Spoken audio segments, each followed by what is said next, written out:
दोस्तों जो भी बच्चे अपना सिलेक्शन चाहते हैं और जो इंपोर्टेंट नोट यानी कि टू द पॉइंट पढ़ना चाहते हैं उन बच्चों का इस क्लास में स्वागत है। तो दोस्तों आप यहां पर देखोगे कि आज हम वेदों के बारे में पढ़ने वाले हैं। जैसा कि आपको पता है हमारे 4 वेद हैं, तो वेदों का जो शुरू से टू द पॉइंट आज हम पूरे कंसेप्ट को कवर करते हुए चलेंगे।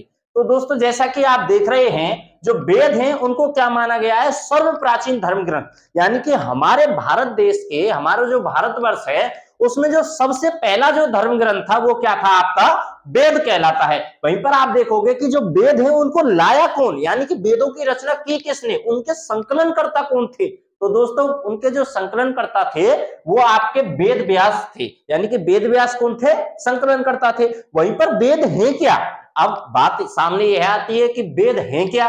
तो दोस्तों वेद वासुदेव कुटुंबकम का उपदेश है, यानी कि आपने देखा होगा कि हमारी जो भारतीय संस्कृति है वो किस पर आधारित है, वासुदेव कुटुंबकम के उपदेश पर आधारित है। तो यानी कि वेदों पर आधारित है, क्योंकि वेदों में क्या है, वासुदेव कुटुंबकम का उपदेश है। वहीं पर आप देखोगे दोस्तों जो पहला वेद आ जाता है हमारा वो आता है आपका ऋग्वेद। तो पहला वेद कौन सा हो जाता है, ऋग्वेद हो जाता है, जिसमें आपके 10 मंडल हैं। यानी कि जो पहला वेद है ऋग्वेद उसमें क्या क्या है, आपके 10 मंडल हैं। वहीं पर आप देखोगे कि 1028 सूक्त हैं, वहीं पर 10,462 ऋचाएं हैं। दोस्तों जो 10 मंडल हैं उनका वर्णन हम आगे करेंगे। जो 1028 सूक्त हैं वो 2 कैटेगरियों में बटे हुए हैं। पहले 11 जिसमें सूक्त आते हैं, दूसरा जिसमें 1017 सूक्त आते हैं। 11 सूक्त में बाल खिल्ली के सूक्त हैं, यानी कि जो आपका ऋग्वेद है उसमें जो 1028 सूक्त हैं उसमें कौन कौन है, वो कंबाइन है 2 तरह के सूक्तों से, एक बाल खिल्ली के, एक दूसरा साकल के। तो बाल खिल्ली के तो 11 सूक्त हैं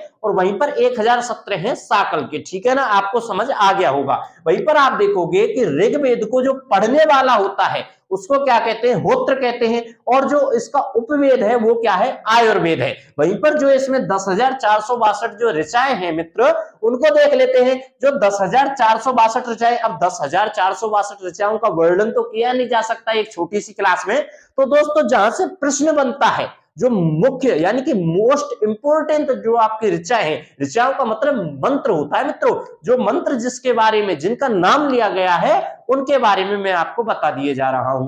तो 10,462 मंत्रों में से जो नाम आया है आपका 200 बार अग्नि का आया है, यानी कि आपका जो ऋग्वेद है उसमें 200 बार अग्नि का नाम लिया गया है। वहीं पर आप देखोगे जो इंद्र देवता हैं और उसका 250 लिया गया है। ऋग्वेद के समय जो सबसे जो प्रमुख देवता यानी कि जो सबसे पूजनीय देवता था दोस्तों वह क्या था, इंद्र था। वह कौन था, इंद्र देवता था, जिसके लिए 250 ऋचाओं का वर्णन किया गया है। वहीं पर आप देखोगे 100 बार विष्णु भगवान, जब और 3 बार, केवल मात्र 3 बार शिव भगवान का वर्णन है। वहीं पर आप देखोगे कि 55 बार सिंधु नदी का वर्णन किया गया है, यानी कि 55 बार आपका सिंधु नदी का वर्णन किया गया है, और यमुना नदी का केवल 3 बार, वहीं पर गंगा नदी का केवल 1 बार। लेकिन प्रश्न यह उठता है कि सबसे पवित्र नदी किसे माना गया है। तो दोस्तों ऋग्वेद के समय, वेदों के समय जो सबसे पवित्र नदी है वो आपकी सरस्वती नदी है। आप यहां पर लिख देंगे कि जो आपकी सबसे पवित्र नदी,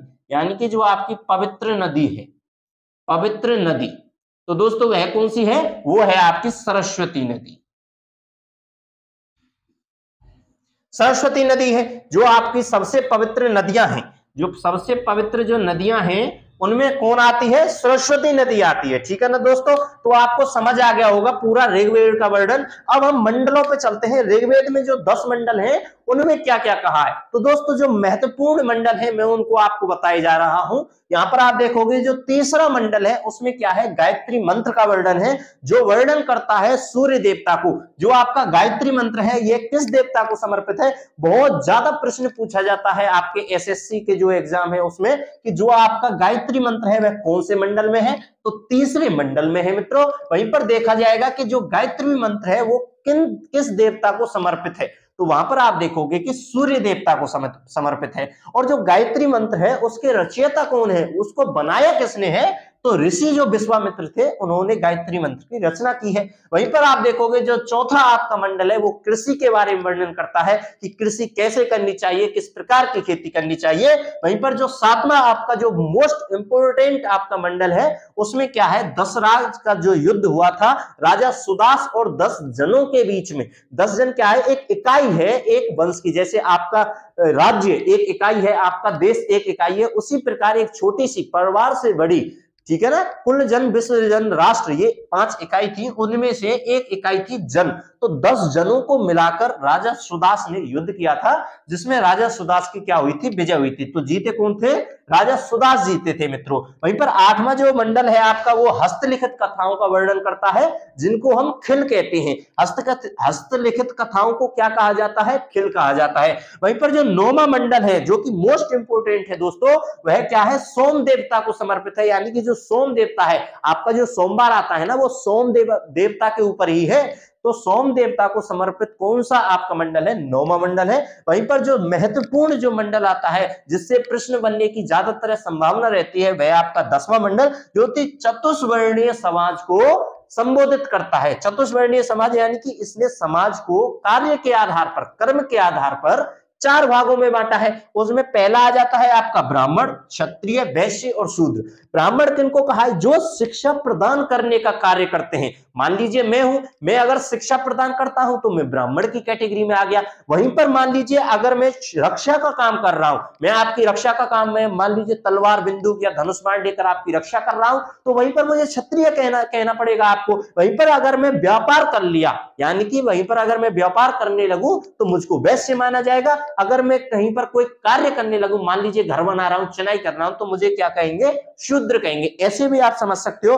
मान लीजिए मेरे पिताजी हैं, मेरे पिताजी एक साधारण से इंसान है जिनके 4 बेटे हैं। मान लीजिए पहला बेटा मैं जो कि शिक्षा का काम कर रहा हूं, आप लोगों को पढ़ा रहा हूं, तो मैं क्या ब्राह्मण की कैटेगरी में आ गया। वहीं से जो मेरा जो छोटा भाई है वो क्या करता है, वो रक्षा का काम करता है, यानी कि धनुष बाण लेकर या फिर पिस्टल लेकर, जैसे कि बॉडीगार्ड होता है उसी प्रकार वह रक्षा का काम करता है। तो वो किस में आ गया, वो क्षत्रिय कहलाएगा। वहीं पर जो उससे भी छोटा मेरा भाई है, यानी कि तीसरे नंबर का भाई मेरा करता है व्यापार, एक दुकान है उसकी छोटी सी, जो दुकान करता है, अपना सामान लाता है, बेचता है और थोड़ा सा लाभ कमाता है, उसको हम रखेंगे आपके वैश्य में। वहीं पर एक जो सबसे छोटा जो मेरा भाई है, मान लीजिए वो चिनाई का काम करता है या फिर क्या कुछ भी काम करता है, बनाने का काम करता है, फिर वो क्या कहलाएगा, कारीगर कहलाएगा। किसी कार्य को वह करता है तो वह कारीगर हो गया, तो वह शूद्र की कैटेगरी में आएगा। तो दोस्तों मैं उम्मीद रखता हूं आपको बहुत ही अच्छे ढंग से समझ आ रहा होगा। वहीं पर आप देखोगे कि दूसरा जो वेद आता है वो सामवेद आता है दोस्तों, जो कि संगीत का जनक माना जाता है। संगीत का जनक कौन सा वेद माना जाता है, आपका सामवेद माना जाता है। वहीं पर इसको जो पढ़ता है, यानी कि अगर मैं सामवेद का पढ़न करता हूं, यानी कि मैं उसे पढ़ने वाला हूं, तो मुझे क्या कहा जाएगा, उद्गात्र या फिर उद्गाता। तो गाने को, यहां से आप थोड़ी सी ट्रिक यूज कर सकते हो कि जनक किसका है, संगीत का, तो संगीत को गाया जाता है, तो गाने से रिलेटेड है उद्गाता यानी कि गाने को गाने वाला। वहीं पर जो इसका उपवेद है वो है गंधर्व वेद, गा से गाना, गा से गंधर्व वेद, गा से गाना, गा से गंधर्व वेद, ठीक है ना। यहां से आप समझ रहे होंगे। इसके संकलन करता है भरत मुनि जी, जो ऋषि भरत मुनि जी हैं वो सामवेद के आपके संकलन करता है। इसमें यही 4-5 मुख्य बातें हैं जो कि आप यहां से क्वेश्चन बन सकता है। वहीं पर जो तीसरा वेद आता है वो है दोस्तों आपका यजुर्वेद, जो कि यज्ञ या फिर कर्म कांड से रिलेटेड है। तो यज्ञ का, जैसे कि आपने यज्ञ करते हुए देखा होगा बहुत से साधु संतों को, तो यज्ञ से रिलेटेड कौन सा वेद आता है, यानी कि यज्ञ किस वेद में आता है, आपका यजुर्वेद में आता है। मान लीजिए अगर किसी की मृत्यु हो जाए, उसका कोई अंतिम संस्कार होता है, तो उसे कहते हैं कर्मकांड, तो वह कर्मकांड भी किस वेद में आता है मित्रों, आपका यजुर्वेद में आता है। वहीं पर आप देखोगे कि जो ये यजुर्वेद है ये आपके गद्य में भी है और पद्य में भी है, और जो काव्य आपका गद्य में भी और पद्य में दोनों में होता है उसे हम कहते हैं चंपू काव्य। तो ध्यान रखना, यह महत्वपूर्ण है आपके लिए। चंपू काव्य किसे कहते हैं, यह प्रश्न पूछा जा सकता है आपकी परीक्षा में। तो गद्य और पद्य दोनों में होने की वजह से यजुर्वेद को चंपू काव्य कहा गया है। अब यह भी पूछ सकता है किस वेद को चंपू वेद कहा गया है, तो आप यहां पर कह दोगे कि यजुर्वेद को, क्योंकि वह गद्य और पद्य दोनों में है। वहीं पर पढ़ने वाले को, जो आपका यजुर्वेद है उसको पढ़ने वाला क्या कहलाता है, अधर्यु कहलाता है। ध्यान रखना, यहां से सीधे सीधे प्रश्न बनता है, इसमें कोई टेक्निक नहीं घुसती कि कोई ट्रिक से याद कर लो। ये सीधे सीधे बहुत ही ज्यादा महत्वपूर्ण प्रश्न है, जहां से प्रश्न बने हैं आपके पास्ट में और फ्यूचर में बनेंगे, ठीक है ना। आप प्रीवियस एग्जाम अगर देखोगे तो दोस्तों आपको पता चल जाएगा कि यहां से डायरेक्ट प्रश्न पूछा जाता है। तो पढ़ने वाला अधर्यु, वहीं पर जो उपवेद है इसका वो धनुर्वेद है, ठीक है ना। यजुर्वेद का उपवेद क्या कहलाएगा, धनुर्वेद कहलाएगा। वहीं पर जो आपका संकलन करता है, जो आपके यजुर्वेद के संकलन करता है वो आपके क्या है, ऋषि विश्वामित्र हैं। वहीं पर इसमें क्या है, 40 अध्याय हैं और आपके 1990 मंत्रों का संकलन है आपके यजुर्वेद में। वहीं पर जो सबसे अंतिम और जो सबसे नवीनतम आपका वेद है दोस्तों, अथर्ववेद, अब उसके बारे में हम पढ़ेंगे, यानी कि लास्ट वेद जो चौथा वेद है वो आपका अथर्ववेद है, जो कि अथर्वा जो ऋषि थे उनके ऊपर है, ठीक है ना। तो अथर्वा ऋषि के ऊपर अथर्ववेद है जो कि सबसे नवीनतम और सबसे प्राचीनतम ऋग्वेद, सबसे नवीनतम आपका अथर्ववेद, ठीक है ना, याद रखना। वहीं पर यह सबसे नवीनतम वेद है। इसमें जादू टोना, वशीकरण, कीट, औषधि से संबंधित और यह चिकित्सा से भी संबंधित आपका कौन सा वेद है, अथर्ववेद है। अगर पूछा जाए कि आपका कृषि, जो आपकी कृषि से रिलेटेड कौन सा वेद है, वो भी आपका अथर्ववेद है। वहीं पर आपसे पूछ लिया जाए वह कौन सा वेद है जिसमें जादू टोना की बात की गई है, तो अथर्ववेद, यानी जादू टोना, वशीकरण, कृषि, कीट, औषधि, ये सब किसमें आते हैं, आपके अथर्ववेद में आते हैं, जो कि सबसे नवीनतम है।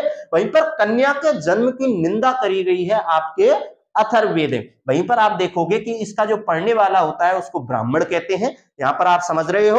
और वहीं पर इसका जो उपवेद है वो आपका शिल्प वेद है, यानी कि अथर्ववेद का जो उपवेद है दोस्तों वह क्या है, आपका शिल्प वेद है। और इसमें 731 मंत्र हैं और 6000 पद हैं। तो दोस्तों बहुत ही ज्यादा महत्वपूर्ण क्लास आपकी हुई है, यहां से आप देख सकते हो। अगर आप स्क्रीनशॉट लेना चाहें तो यहां से आप स्क्रीनशॉट भी ले सकते हो, जो कि आपके एक नोट्स के रूप में आपके लिए काम आएंगे। तो दोस्तों बहुत ही कम समय में पूरे वेद के टॉपिक को यहां पर आप कवर कर लिया है। और अगर हिस्ट्री से ऐसे ही मोस्ट इंपोर्टेंट टॉपिकों से आपको अवगत होना है, ऐसे ही नोट्स टाइप में बिल्कुल टू द पॉइंट पढ़ना है, तो चैनल को अभी सब्सक्राइब कर लीजिए, क्लास को ज्यादा से ज्यादा शेयर करें, जिससे और साथियों पर भी यह क्लास टू द पॉइंट पहुंच सके और वह भी अपने सिलेक्शन के करीब पहुंच सकें। तो दोस्तों मिलेंगे ऐसी ही एक इंपोर्टेंट क्लास में, नेक्स्ट क्लास में, जो कि हिस्ट्री की बहुत ही ज्यादा महत्वपूर्ण क्लास होगी दोस्तों। जय हिंद, जय भारत।